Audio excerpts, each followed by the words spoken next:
जय बोलो कलिकाल सर्वज्ञ आचार्य कुंद कुंद देव की जय बोलो अभ्यात्मूर्ति अमृतचंद्र आचार्य देव की जय बोलो परम पूज्य जयसेन आचार्य देव की जय बोलो चातुर चक्रवर्ती आचार्य शांति सागर जी महाराज की जय बोलो प्रातः स्मरणीय गुरुदेव समंत भद्रमुनि महाराज की जय बोलो परम पूज्य आचार्य प्रवेश सुंदर सागर जी महाराज की जय बोलो आचार्य परम पूज्य मम दीक्षा गुरु वात्सल्य सिंधु आचार्य सुरेश सागर जी महाराज की जय बोलो परम पूज्य सुरेश सागर जी महाराज की जय बोलो आचार्य काजमती माता जी की श्री कुंद कुंद आचार्य विरचित यह प्रवचन सार ग्रंथाधिराज है। इसमें अपन केवल सुख रूप है, केवल ज्ञान सुख स्वरूप है।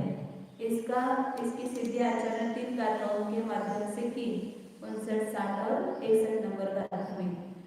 आत्मा के स्वभाव का घातक जो संपूर्ण विकार है वो जिनके दूर हो गए हैं और जो स्वभाव है विकसित हो गया है, अनंत ज्ञान, अनंत दर्शन, अनंत वीर्य इत्यादि गुण प्रकट हुए हैं और सभी प्रकार का अनिष्ट दूर हुआ है और संपूर्ण इष्ट की प्राप्ति हुई है।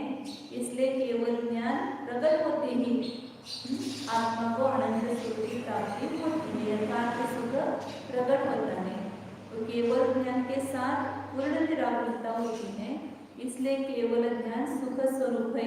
ये बात पहले गाथाओं में सिद्ध की है। अब मतलब सुख ये ज्ञान का अविनाभावी गुण है।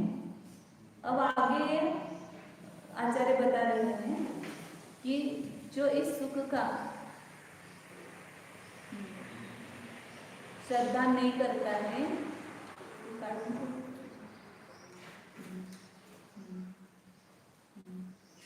जो इस सुख का श्रद्धा नहीं करता है वह कौन है? ये बता रहे हैं कि जिस प्रकार कोई श्रीमंत मनुष्य सामने आ जाता है, सुखी मनुष्य, तो हमें क्या आता है? तुरंत ख्याल आता है उसको देखते ही ये सुखी मनुष्य आ गया। कोई बड़ा सेठ है, बहुत सारे उनके पास सुख सुविधाएं हैं, बंगला, गाड़ी, सब नौकर चाकर, तो तुरंत क्या लगता है कि ये सुखी मनुष्य आ गया। उसको देखते ही न बताते हुए भी ऐसे उसको देख करके हमें प्रतीत होती है ये सुखी है। लेकिन रोज के वही भगवान के पास जाते हैं, उनको देखते ऐसा लगता है क्या ये आनंद सुखी है? ऐसा विकल्प आता है क्या? नहीं आता है। तो नहीं आता है क्योंकि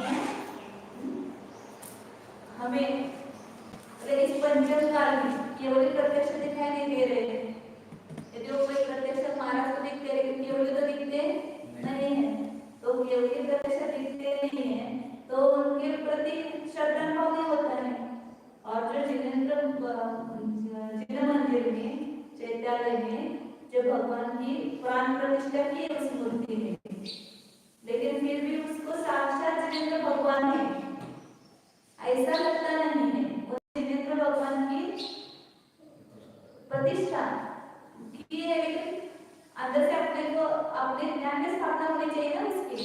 हमने तो पत्थर में स्थापना कर दी, लेकिन अपने ज्ञान में ये चैतन्य रूप ये वितराग सर्वज्ञ भगवान है। इस प्रकार उनको देखते हुए हमें वो जिंदे नहीं लगते हैं, वो पत्थर के पाषाण के लगते हैं। और फिर इनको सुख है कि नहीं है इसका कुछ भी हमें विश्वास नहीं है, जरा चेतन को लगते हैं, इसलिए इनको सुख है ऐसा श्रद्धा होता नहीं है। और दूसरा कारण ये है कि अज्ञानी जीव उसने क्या माना कि बाह्य अनुकूल सामग्री जिसके पास है वो सुखी व्यक्ति है। आज हमारी सुख की यही व्याख्या हो गई ना, आपको कोई बाधा नहीं है, कोई अंतराय नहीं है, कोई संकट नहीं है, तो ये सुखी व्यक्ति है। अपने को भी कोई पूछे कैसे हो, बहुत अच्छा है। कब अच्छा कहते हैं कि जब सभी अनुकूलता होती है, और थोड़ी भी प्रतिकूलता होती है तो अपने को दुख रूप भाषित मतलब दुख लगता है। तो इस संसारी जीव की सच्चे सुख का परिचय उसको नहीं है, तो ये जो भौतिक सुख है, ये जो सुख नहीं वास्तव में सुखाभास है, उसको इसने सुख माना है। और वो कोई सामग्री भगवान के पास नहीं दिख रही है, भगवान के पास है कुछ भी नहीं है, बाबा उनके पास ना कोई पुत्र विक्रांत है, ना कोई गाड़ी घोड़ा भसरा है, कुछ भी नहीं दिखाई देगा, तो ये कैसे सुखी होंगे? तो उनकी सुख का विश्वास नहीं होता है। तो इसलिए आचार्य यहाँ पर उस सुख का विश्वास दिलाने के लिए, श्रद्धा कराने के लिए कहते हैं आगे की गाथा। नो सद्दहन्ति स्वप्ने, वो एक पढ़ रहे हैं उतारेगा अत्र केवलिनाम एव पारमार्थिक सुखम इति श्रद्धावयति। केवलियम को ही एव शब्द लगाया है, मतलब दूसरों को नहीं है। केवलियम को ही पारमार्थिक सुख है, वास्तविक सुख है, ऐसी श्रद्धा कराते हैं। श्रद्धावयति जिनकी श्रद्धा कराते, श्रद्धा नहीं होती है। अभी दो कारण बताए, ये केवली भगवान साक्षात दिखाई नहीं दे रहे हैं और अज्ञानी जीव को सुखाभास में सुख बुद्धि हुई है, सच्चे सुख की सुख का परिचय नहीं, इसलिए श्रद्धा नहीं, इसलिए उसको श्रद्धा कराते हैं। कैसे श्रद्धा कराते हैं? नो सद्दहन्ति सुखम, नो सद्दहन्ति सुखम, सुहेषु परमन्ति विगतहानिनं, सुहेषु परमन्ति विगतहानिनं, सुनिगूढते अभौवा, सुनिगूढते अभौवा, भौवावातं पडिच्छन्ति, भौवावातं पडिच्छन्ति। नो सद्दहन्ति सुखम, सुहेषु परमन्ति विगतहानिनं, सुनिगूढते अभौवा, भौवावातं पडिच्छन्ति। विगतघातीनं परम सुहेषु परमं सौख्यं ते सुनिगूढ नो सद्दहन्ति ते अभौवा। जो विगत घाती, तो घाती कर्म से रहित है, कौन है ऐसे घाती कर्म से रहित? केवली भगवान, अनंत भगवान। उनको सुहेषु सब सुखों में, परम सुखम उत्कृष्ट सुख है, जितने भी जगत में सुख है उन सब सुखों में उत्कृष्ट सुख किसको है? केवली को ही। जो घाती कर्म का जिन्होंने अभाव किया, ऐसे केवलियों को ही उत्कृष्ट सुख है। ऐसा सुन करके अब तीन गाथा में आचार्य बता करके थक चुके हैं, तो उसको सुन करके भी नो सद्दहन्ति श्रद्धा नहीं करते हैं वे कौन है? अभव्य। किसी को अभव्य कहा तो इतना बुरा शब्द कहा है। गाली, सबसे बड़ी गाली, दो गाली बोलते हैं, एक बड़ी गाली है अभव्य और दूसरी गाली मिथ्या दृष्टि। अब कोई अपने को मिथ्या दृष्टि करे और कोई अपने को अभव्य करे तो कितना अंदर लगना चाहिए, चुभना चाहिए। तो आचार्य ऐसे मतलब जैसे बच्चे को अपन बहुत सारा समझाते हैं, बहुत समझाते हैं कि तो ऐसा मत कर, अच्छे लोगों की संगति कर, ऐसा कर वैसा कर, सब समझाए। तो लास्ट में क्या बोलते हैं? तो यदि ऐसा नहीं मानते तो तू गॉड बॉय, बैड बॉय, तो अच्छा नहीं, खराब लड़का है। और तू मानेगा तो गुड बॉय हो जाएगा, अच्छा हो जाएगा। ऐसे आचार्य अपने को समझाते हैं। आचार्य की समझाने की शैली वो स्टाइल वही है। सब पूरा बताएंगे और उसके बाद अब ये नहीं मानता है तो कौन है तू? अभव्य है, श्रद्धा नहीं तेरी। इतने भी इतना हम बता रहे हैं, हेतु देकर दृष्टांत देकर कितना समझाए, फिर भी तुम्हारी श्रद्धा नहीं तो समझो कि तुम अभव्य हो, तुम्हारे धर्म के प्रति रुचि नहीं है, तो उसको क्या कहते हैं? अभव्य कहते हैं। और भोपावान परीक्षन्ति, जो भव्य होंगे वे उसको स्वीकार करते हैं, परीक्षन्ति को स्वीकार करते हैं, मानते हैं, उसका श्रद्धान करते हैं। मतलब जो श्रद्धान करते हैं वे भव्य जीव है, और जो श्रद्धा नहीं करते वे अभव्य जीव है। या जो आगे पुराणोत्तर भव्य होंगे, लेकिन आगे उनको वर्तमान काल में अभव्य कह दिया। आचार्य यहाँ पर अभव्य मतलब मिथ्या दृष्टि कहना चाहते हैं। जो इस प्रकार श्रद्धा नहीं करते वो सब कौन है? मिथ्या दृष्टि है। और जो श्रद्धा करते हुए सम्यक दृष्टि, भव्य जीव सम्यक दृष्टि बनते हैं, इसलिए उनका श्रद्धा है। और जो नहीं श्रद्धा कर रहे हैं उनमें पता नहीं कौन भव्य कौन अभव्य है, लेकिन कभी भी श्रद्धा नहीं करेंगे वे तो अभव्य ही है। अभव्य जीवों को कभी भी इस भले ही मुनि भी होंगे, नवग्रह व्यक्ति भी जाएंगे, फिर भी उनको धर्म पर श्रद्धा कभी उत्पन्न नहीं होता है। व्यवहारों से श्रद्धा दिखाई देता है, लेकिन अंतरंग में जो निश्चय श्रद्धा चाहिए वो श्रद्धा का अभाव होता है, इसलिए वे हमेशा अभव्य ही बने रहते हैं। और जो भव्य होते हैं वो आज या कुछ काल के बाद या और दुर्भव्य ऐसे होते वो आगे श्रद्धा करेंगे, लेकिन अभी वर्तमान में वो अभव्य के समान ही दिखाई देते हैं। तो इसी प्रकार ये श्रद्धा कराए हैं। अब इसके टीका में खुलासा करते हैं। इन खलु स्वभाव की घातात आकुलत्वाच्च मोहिनीय आदि कर्मचारशालिना सुखाभासे अपि अपरमार्थिकी सुखम इति रूपी। यह कलु इस श्लोक में स्वभाव प्रतिघाता सुख किसको कह रहे हैं? हम जैसे सभी संसारी जीव किसको सुख मानते हैं वो बता रहे हैं यहाँ पर। यह कलु इस श्लोक में स्वभाव प्रतिघाता आकुलत्वाच्च मोहनीयादि कर्मचारशालिना, संसारी जीवों को कैसे उपमा दे रहे? मोहनीयादि कर्म रूपी जाल में अटके हुए हैं, वही उनका स्वभाव है, कर्म जाल में फंसे हुए हैं। कौन सा जाल है? मोह। ये सबसे बड़ा मोह, ये बड़ा जाल है। इसमें जो फंस गए वो बाहर नहीं निकल पाते हैं। जैसे वो कोष्ठी का कीड़ा होता है ना, वो अपने मुंह में से निकालता है और जाला बनाता है और स्वयं उसमें फंस जाता है, बाहर नहीं निकल पाता है। इसी प्रकार के जीव भी मोह से इतना जाल फंसा देते हैं कि बाहर निकलना ही मुश्किल हो जाता है। आओ थोड़ा धर्म करो, नहीं अभी ये काम बाकी है, और कुछ काम होने के बाद और आ जाओ तो और कुछ काम बाकी, क्योंकि इतना मोह में फंस गए हैं कि उससे बाहर नहीं निकालते। इसलिए कहते कि आचार्य मोहनीयादि कर्म के जाल में जो फंसे हुए ये उनका स्वभाव है। ऐसे जीवों का क्या है? सुखाभास है, अभी सुख नहीं है, सुख का आभास है, और उस सुखाभास में ही अपारमार्थिक सुख में रूढ़ी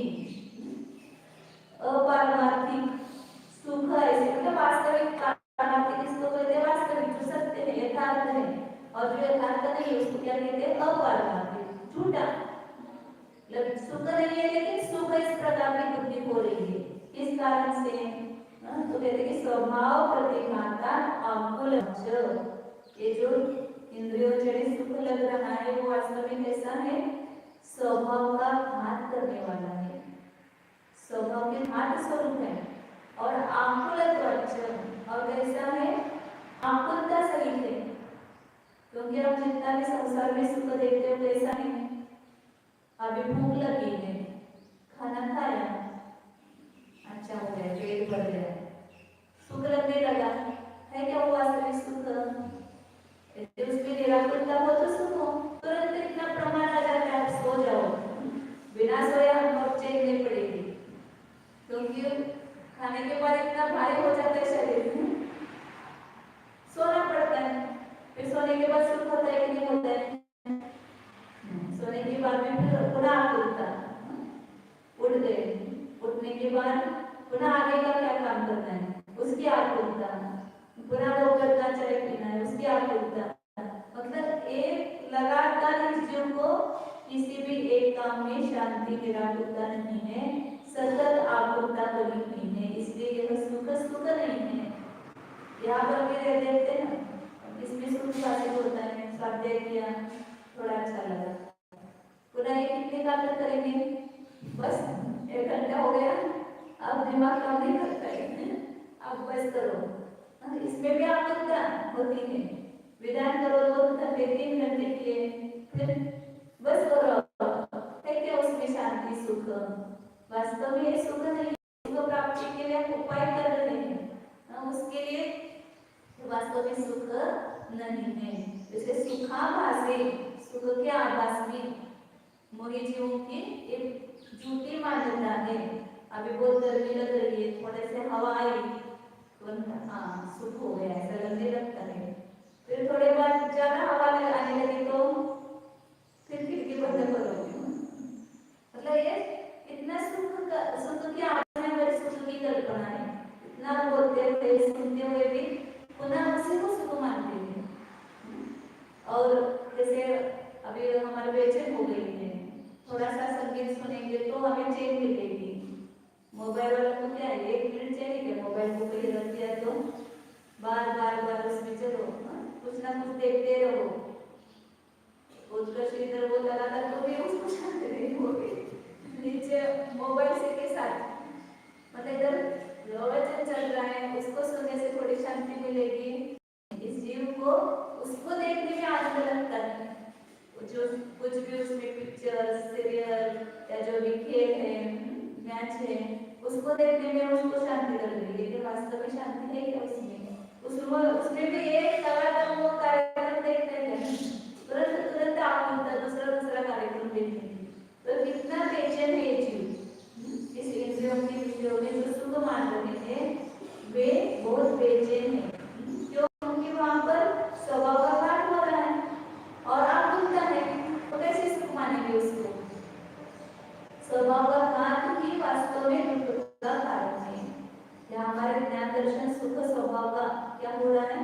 घात हो रहा है इंद्रिय सुख में। जैसे कोई बर्तन में हमने स्वच्छ जल लिया है और उसमें पत्थर डाल दिए तो क्या हो गया? पानी गंदा हो गया ना, उसके स्वभाव का घात हो गया।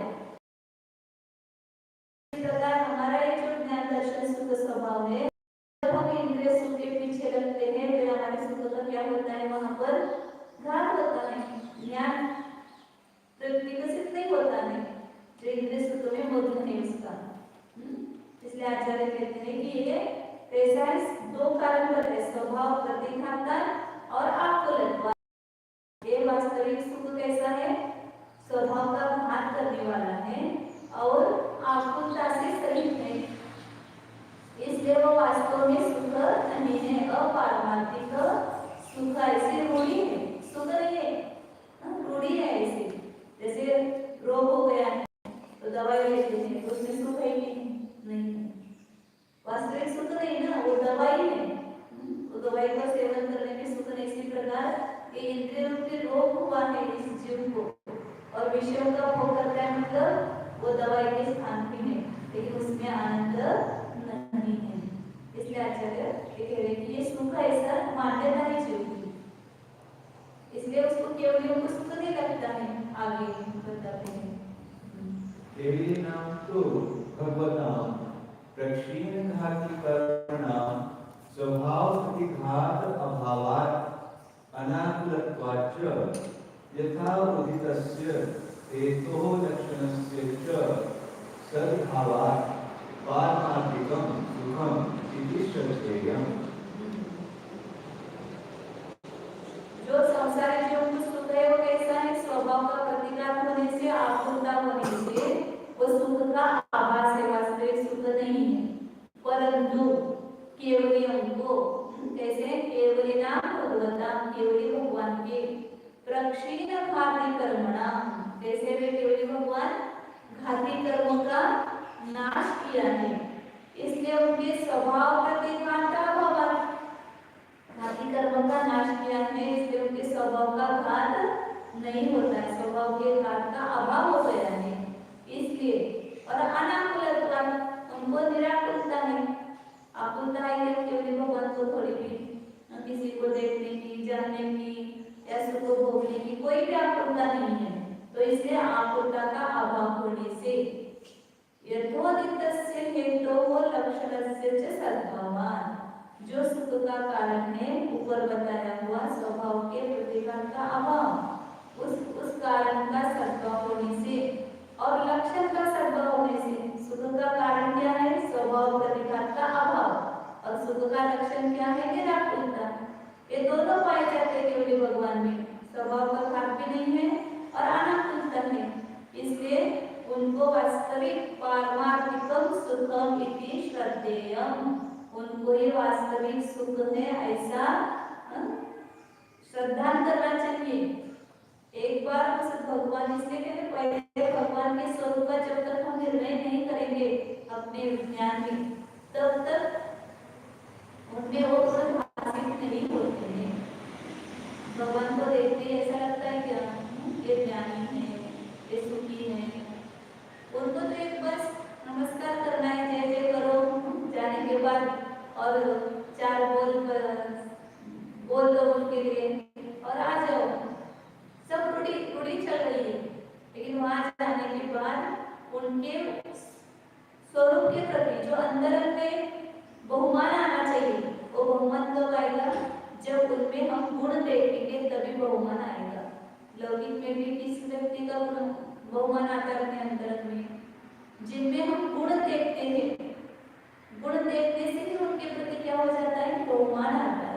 जैसे केवली भगवान के उस प्रतिमा में साक्षात केवली भगवान को देख करके, चैतन्य स्वरूप केवली भगवान को देख करके हम जानेंगे कि ये वास्तविक वितरा सर्वज्ञ भगवान है, अनंत सुखी है, अनंत चतुष्टय से संपन्न है। ऐसे अनंत चतुष्टयता उनमें देखने लगेंगे तो उनमें सुख दिखाई देगा, नहीं तो अपने को सुख भाषित नहीं होता है। और वास्तव में सुख किसको भाषित होगा उनमें? कि जिसकी मिथ्या को कालिमा दूर हो गई है, मिथ्या अभिप्राय जिसका नष्ट हो गया है, और सच्चे सुख का जिसको अनुभव हुआ है, जिसने स्वयं सुख का वेदन किया है, वही जीव श्रद्धा कर सकता है कि केवली को सुख है, वो वास्तविक सुख है। सम्यक तो प्रकट होते ही इस भव्य जीव को क्या होता है? स्वात्मानुभव होते ही सम्यक दर्शन होता है, और उस स्वात्मानुभव होते ही क्या होता है? एक अपने आत्मिक आनंद का स्वाद आता है, निराकुल आनंद का स्वाद आता है। सच्चा सुख क्या है उसकी टेस्ट आ जाती है। कोई भी फल लेने के पहले क्या करते हैं? उसकी थोड़ा सा टेस्ट देखते हैं ना, हाँ कि बहुत बढ़िया है। आज भी आने वाले रोचनम रोचनम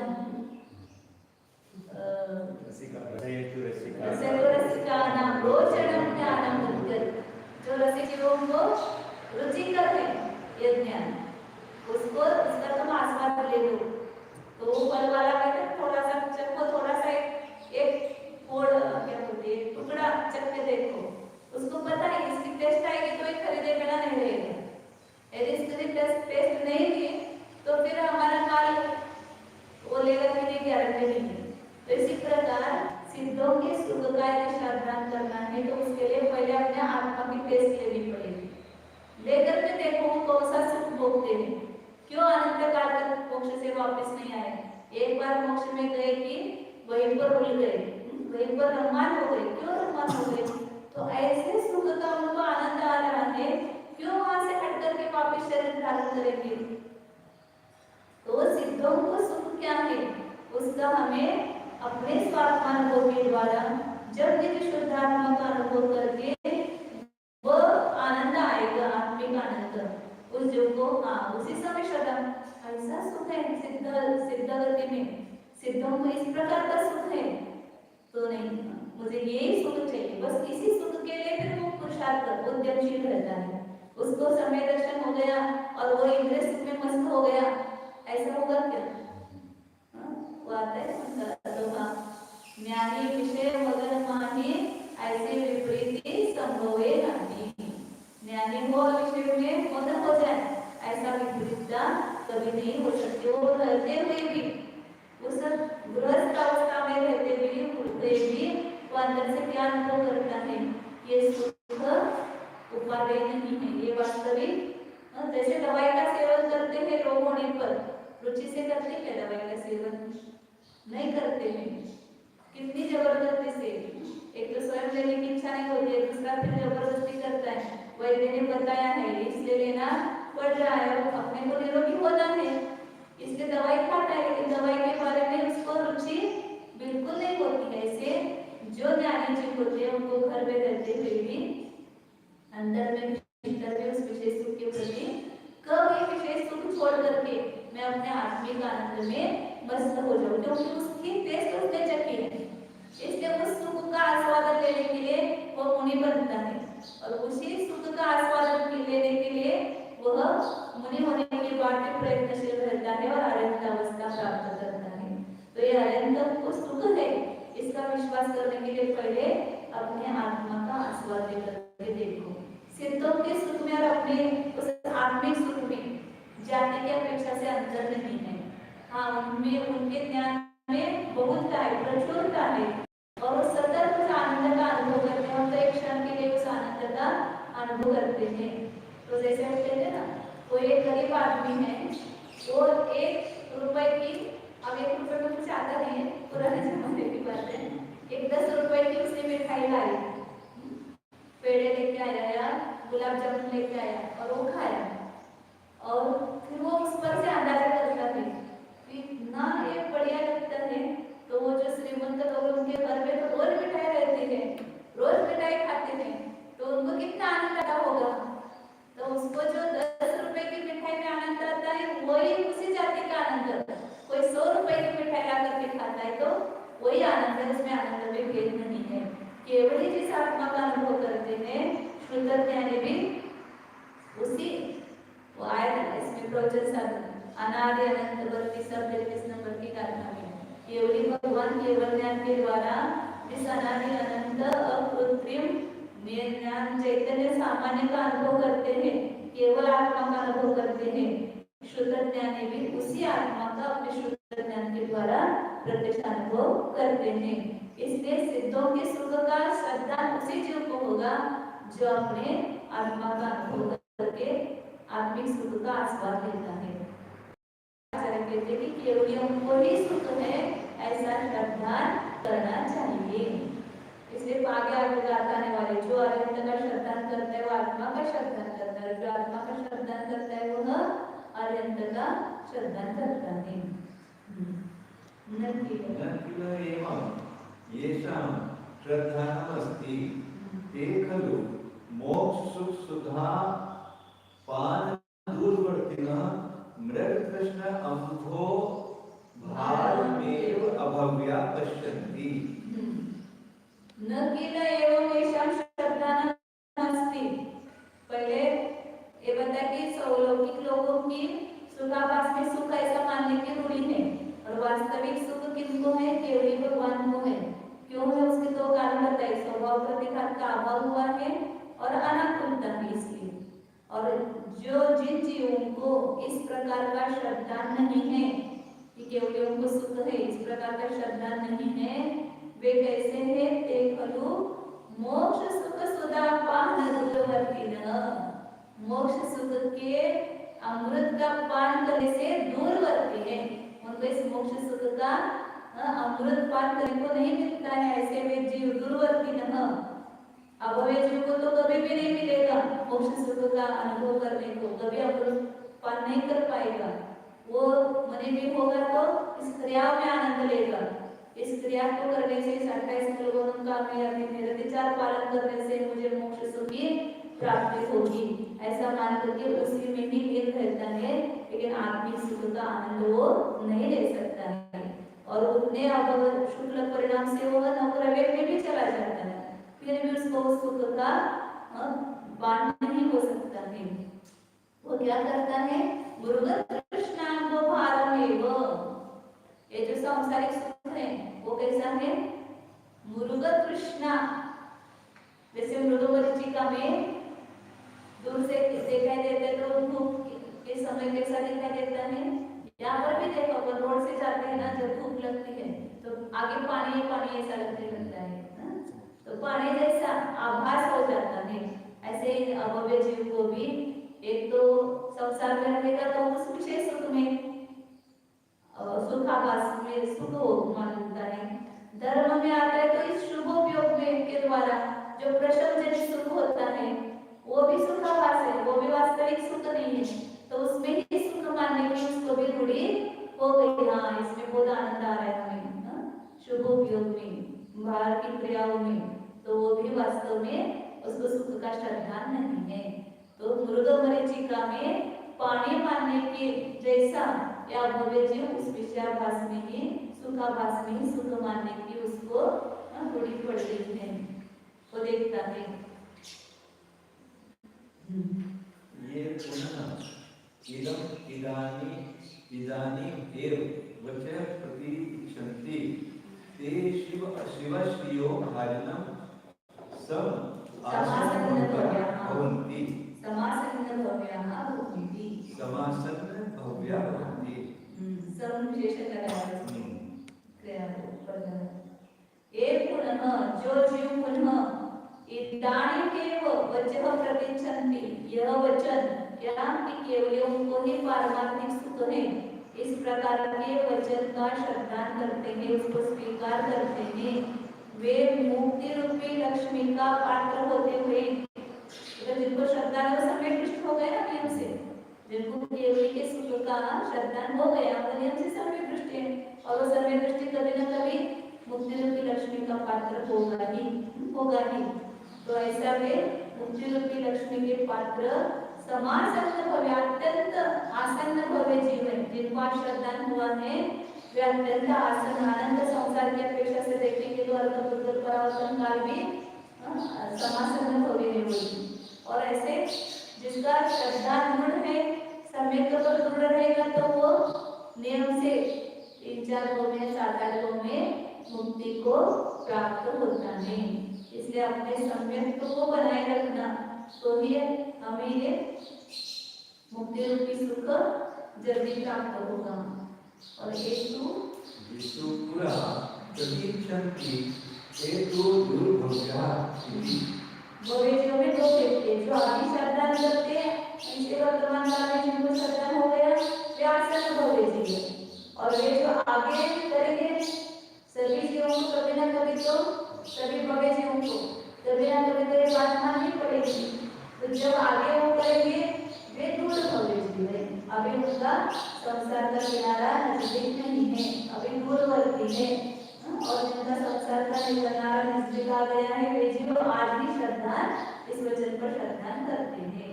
इस प्रकार यहाँ इस गाथा में आर्यन की सुख है इसको दृढ़ किया, जैसे आचार्य की टीका पढ़ते हैं। पारमार्थिकं सुखं केवलिनाम् एव संसारिणां ये मन्यन्ते ते अभव्या इति निरूपयति। जो पारमार्थिक सुख केवलियों को ही है, संसारिणां ये मन्यन्ते मतलब वास्तविक सुख केवलियों को ही है, और जो जीव संसारी जीवों को सुख मानते हैं वे अभव्य है। किसको सुख? केवलियों को। और जो मानते किसको है? हमें सुख है।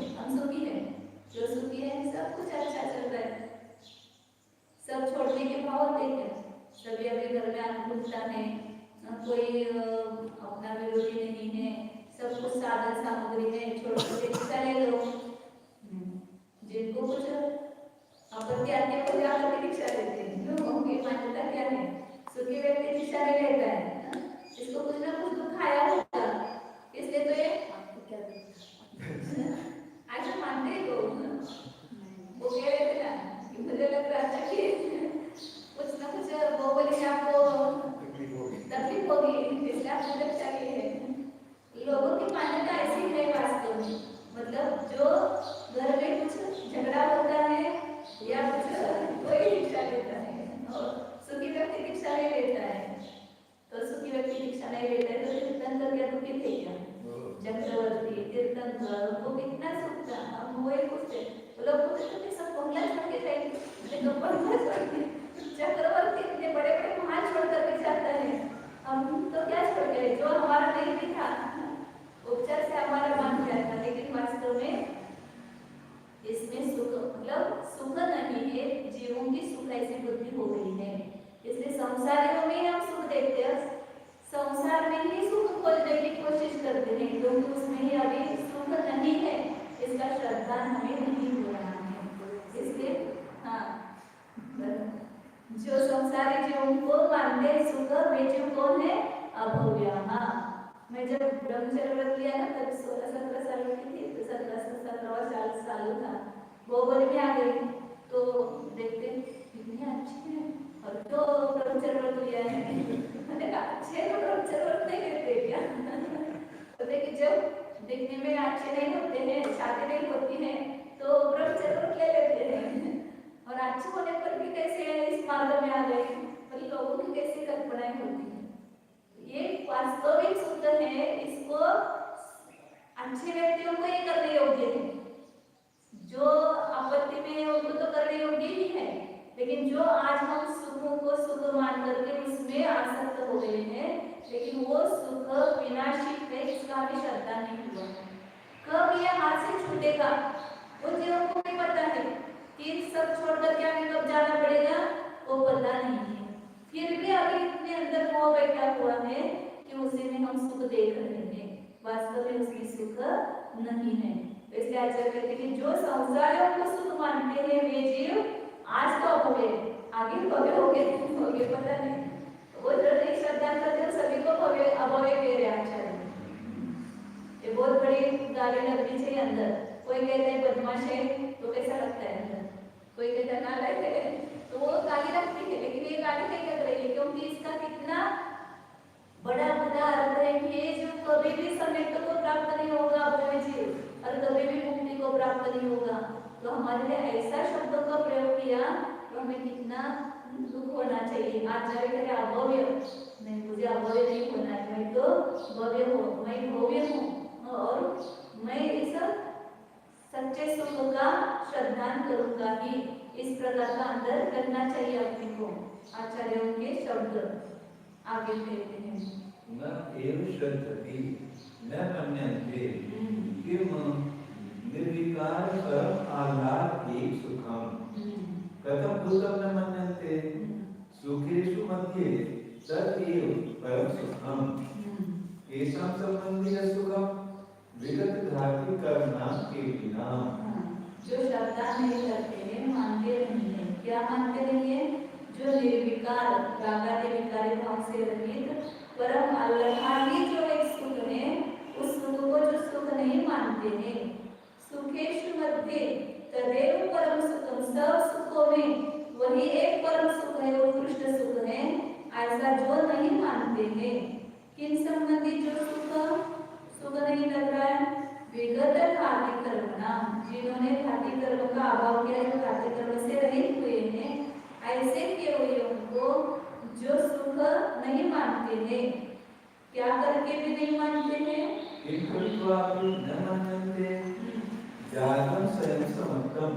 इत्यादि पूर्वोक्त गाथा के कथित प्रकारेण श्रुत्वा अपि। पूर्वोक्त 3 गाथाओं में आचार्य ने समझाया है, ये 59 नंबर की गाथा में भी समझा कि इन 5 विशेषणों से सही जो ज्ञान है वही वास्तव में सुख है, जो स्वयं उत्पन्न हुआ है, जो सर्वांग से हुआ है, इत्यादि विशेषणों के द्वारा बताया। फिर उसके बाद की गाथा में भी बताया कि केवलियों को ही वास्तविक सुख है। जो सुख है उनके स्वभाव के प्रतिकार का अभाव हुआ है, खेद का कोई कारण नहीं रहा है, इसलिए उनको सुख है। और तीसरे गाथा में भी कहा कि उनका ज्ञान पूर्ण प्रकट हो गया है और इष्ट का प्राप्ति हुई है और अनिष्ट का नाश हुआ है। तो इतना सब कह करके भी पूर्वोक्त तीन गाथा में हुए हुए प्रकार से सुन करके भी जो सुख नहीं मानते हैं वे जीव कौन है? अभव्य है। मुझे तो अभव्य नहीं होना है, मैं अभव्य नहीं हूँ, तो मुझे उनके उनके सुख का श्रद्धान होना चाहिए। तेही जीवा वर्तमान काले सम्यक रूप भव्यक्त व्यक्ति अभावात् अभव्या बनन्ते न पुनः सर्वथा। जैसे आचार्य थोड़ा दिलासा दिया कि आप अभी वर्तमान में अभव्य हो। जो जीव वे जीव वर्तमान काल में सम्यक रूप भव्यत्व व्यक्ति का अभाव होने से, भव्यत्व की व्यक्ति नहीं हुई इसलिए हम अभव्य कह रहे हैं। सदा अभव्य नहीं कह रहे आपको, तो आप व्यक्ति करो सम्यक की, तो आप अभव्य नहीं होंगे। अभी वर्तमान काल में सम्यक तो प्रकट नहीं हुआ, इसलिए भव्यत्व शक्ति की व्यक्ति को होती है सम्यक होने से, वहां पर भव्यत्व गुण प्रकट हो जाता है। तो इसलिए वो सर्वथा अभव्य नहीं है, आगे कर सकता है। अभी नहीं कर रहा है लेकिन आगे जाकर के उसका श्रद्धान उस जीव को हो सकता है, तो फिर भव्य है। ये वर्तमान काले सम्यक रूप भव्यक्त व्यक्ति परिणतः तिष्ठन्ति ते तद अनंत सुखम इदानीं मन्यन्ते। जो सम्यक रूप वर्तमान काल में सम्यक रूप भव्यत्व व्यक्ति से परिणत है, जिनको सम्यक तो प्राप्त हो गया है, ऐसे सम्यक दृष्टि जीव वे अनंत सुखम इदानीं मन्यन्ते। अब इस वर्तमान काल में भी अनंत सुख का श्रद्धान करते, क्योंकि उनको सम्यक है। सम्यक तो उसी को कहते हैं जिनको देव शास्त्र गुरु का एकांत श्रद्धान हो गया और अपने आत्मा का अनुभव स्वपर वेद विज्ञान पूर्वक आत्मा का अनुभव हो गया, वही सम्यक दृष्टि है। तो जिसने अपने आत्मिक सुख का आस्वाद लिया है उन जीवों को नियम से अनंत सुख का श्रद्धान होता है। और जो सम्यक रूप भव्यत्व व्यक्त्या, सम्यक रूप भव्यत्व की व्यक्ति से भावी काल में वर्णन करेंगे, आगे उनको प्रकट होगा सम्यक को, वे जो दूर भव्य है और वे आगे श्रद्धान करेंगे। इस प्रकार भव्य के दो गुण बताए और अभव्य को भी सर्वथा अभव्य नहीं बताया कि अभी वर्तमान काल में ही केवल वो अभव्य है। आगे उसका खुलासा करते हैं। अयम् अर्थ मारणार्थम तलवार गृहीत तस्य मरणमेव, यद्यपि इंद्रिय सुखम इष्टम न भवति तथापि तलवार स्थानीय चारित्र मोह उदयेन मोहित सन निरुपराग राग स्व आत्मोक्त सुख मल सुखम अलमाना सन सरार सम्यक दृष्टि आत्मनिंदा आदि परिणतः एक रूपेण तद अनुभवति। और जो अभी धर्म नहीं जानते ना वो लोग हमेशा प्रश्न करते हैं, और समय दृष्टि को आत्मिक सुख का आनंद आ गया कि नहीं आ गया, वो उसको एक सच्चे सुख उसको मिल गया, तो फिर ये इंद्रिय विषय भोगों में क्यों नहीं है? अभी घर में क्यों बैठा है? अभी क्यों नहीं क्या करता है? क्यों नहीं शिक्षा लेता है? तो वो जो पुनस्थान का स्वरूप नहीं जानते हैं। गृहस्थ में भी 14 पांचवें पुनस्थान होता है और 14 पुनस्थान में बिना व्रत लिए हुए भी इस आत्मिक आनंद लेते हैं। इसका श्रद्धा नहीं होता क्यों? क्योंकि वो बाहर से देख रहे हैं उसको, अंदर उसका जो अभिप्राय है वो अभिप्राय उनको पता नहीं है, इसलिए लगता क्या है कि समय दृष्टि होते हुए भी यह राग में कैसे मस्त होता है, इंद्रिय विषय भोग में कैसे मस्त हो रहा है। तो इसके लिए आचार्य यहाँ पर दृष्टांत देकर के समझा रहे हैं कि जिस प्रकार मारणार्थम तलवार गृहीत तस्करस्य मरणम इव, जिस प्रकार मारने के लिए कोतवाल ने उस चोर को पकड़ लिया, तलवार मतलब कोतवाल जो रक्षण करता है ना नगर का, वो क्या करता है, उस चोर को पकड़ लेता है, क्योंकि रात भर उसको गश्त रहता है, कौन चोर है क्या है वो सब पता चलता है, और उसको मारने के लिए ले जा रहा है।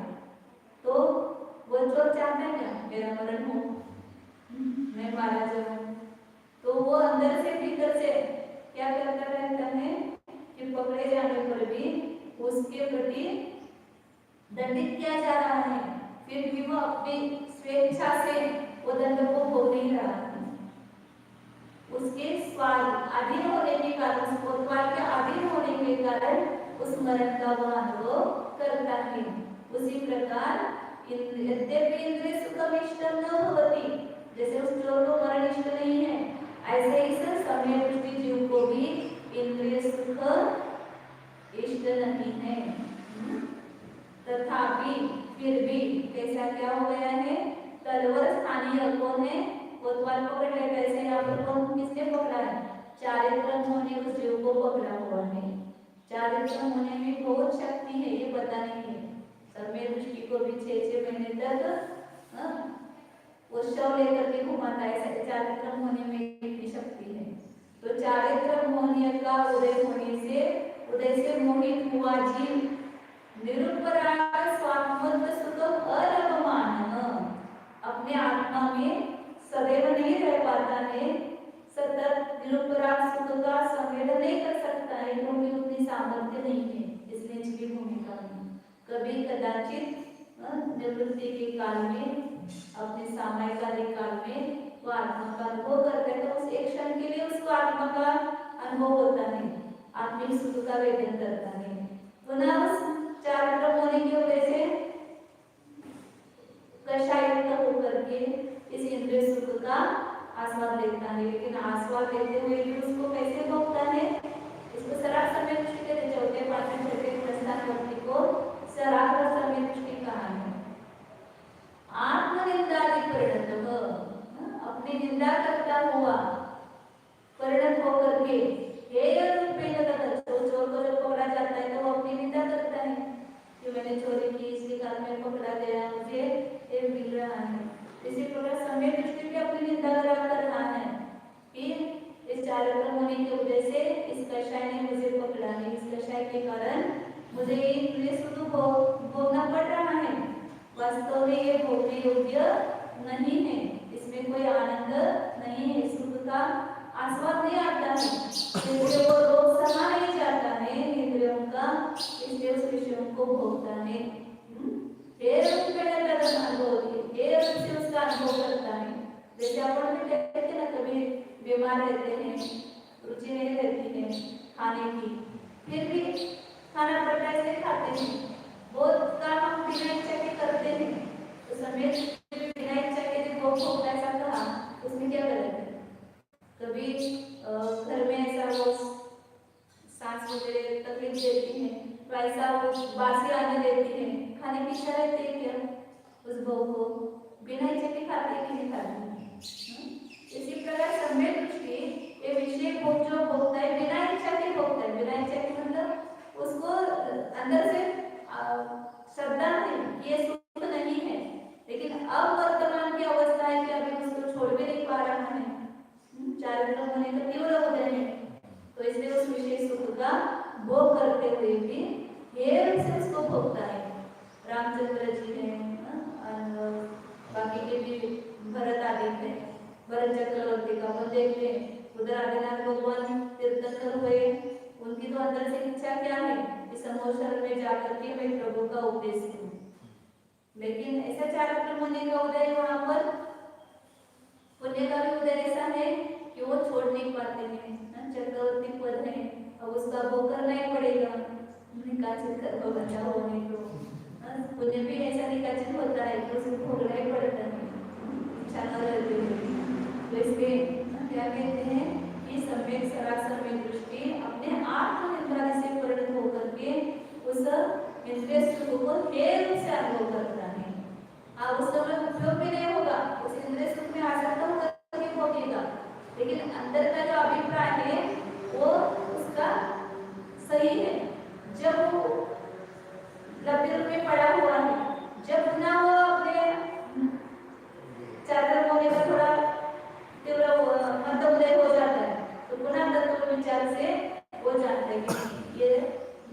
जो विषय सुख का भोग लिया वो भोगने योग्य नहीं वास्तव में, इसमें कोई भी आनंद नहीं है। इस प्रकार हे रूप से उसको अनुभव करता है। और जो पुनः ये पुनः वीतराग कर लेते तो क्या भी श्लोक वगैरह है इसको कर ओम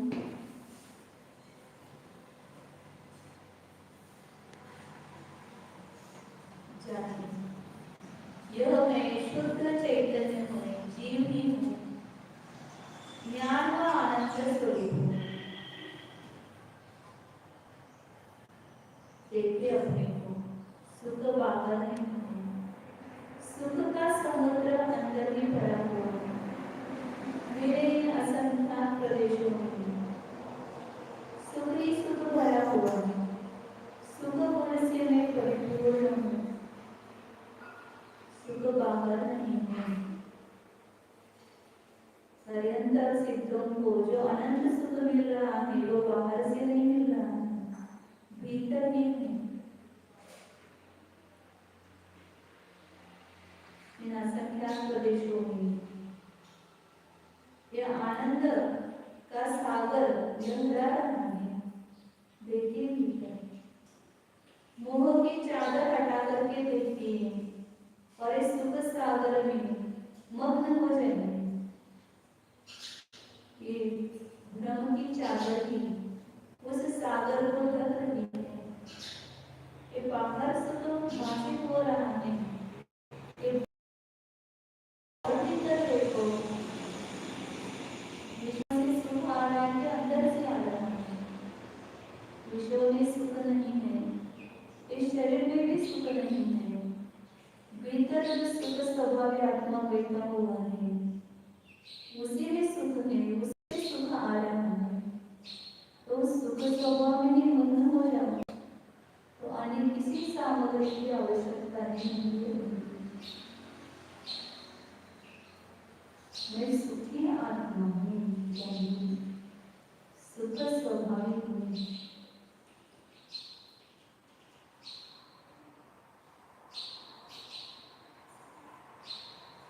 सुख सागर स्वरूप आनंद कंद स्वरूप समन्ततः सुख स्वरूप परनिरपेक्ष सुख स्वरूप निसंग स्वरूप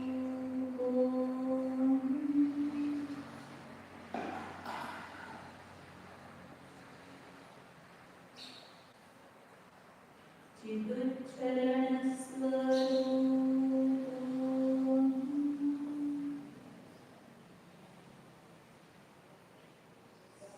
शुद्धों एको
कल और परसों 2 दिन प्रवचन साथ की क्लास में होगी, प्रवचन साथ प्रवचन नहीं होगा। फिर चतुर्दशी और परसों निर्वाण होगा। फिर 5 तारीख को ना रेगुलर पुनः प्रवचन साथ का क्लास होगा। 3 और 4 ये 2 दिन नहीं है।